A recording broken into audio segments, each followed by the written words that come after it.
Hey guys, it's Anthony here. So as of July the 1st, 2020, the government have announced that electrical safety certificates will become mandatory in the private rented sector. How is this going to affect you as a landlord? Stay tuned to find out.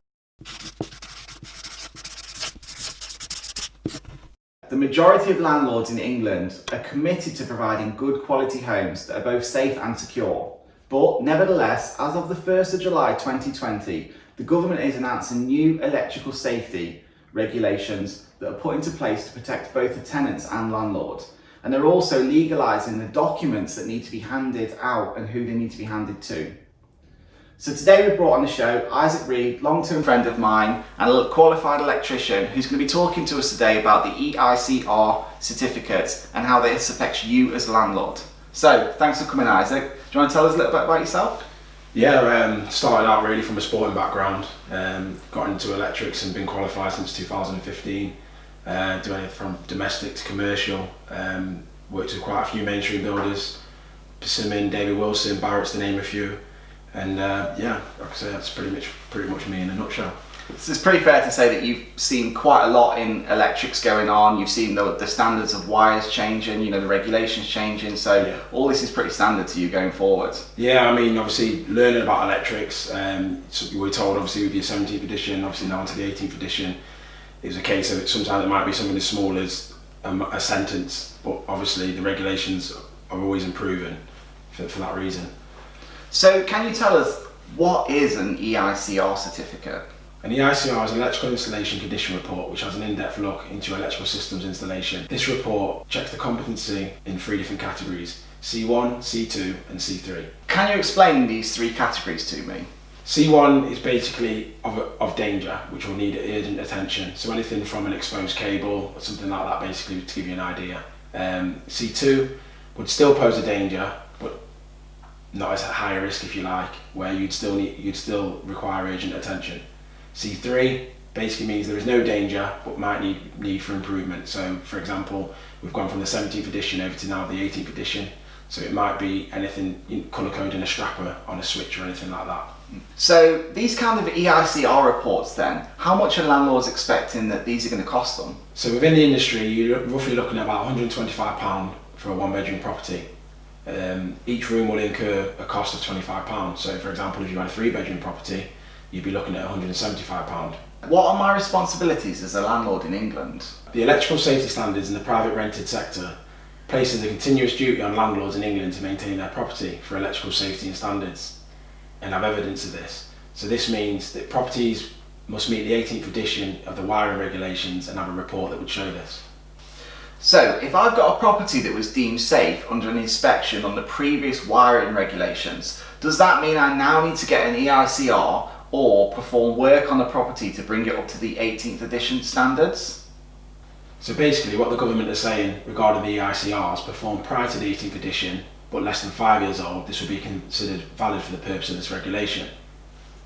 So in addition to this guidance, further work will only be required where the inspection demands it. If the certification only recommends improvement, for example C3, it is not required but considered best practice. What kind of things are going to fail the 18th editions of the wiring standards? So something I've come across is the wiring systems located on the fire route escapes. They need to be supported from premature collapse. Whereas now, the new change in the 18th edition, this needs to be throughout the property. So this is something that would maybe affect a HMO. Instead of using the standard clips, you now need to use the metal clips. Brilliant. Well, what we'll do is we'll pop a link in the comments below for the top 5 things that have changed in the 18th edition that you need to be made aware of. Okay, so one of the big things that people are going to want to know is, when do I need to get these certificates performed by?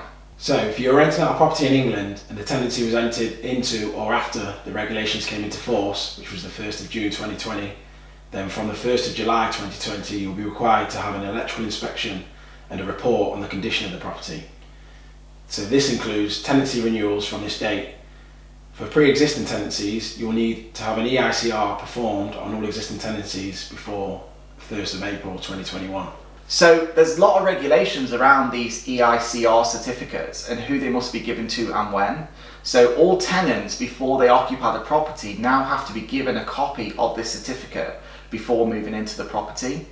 And any new certificates that are completed, so if it's a renewal on an old one, they must be given to the tenants within 28 days of the inspection. Also, if for any reason a tenant requests a copy of an EICR certificate, they must be given it in writing within 28 days of the request.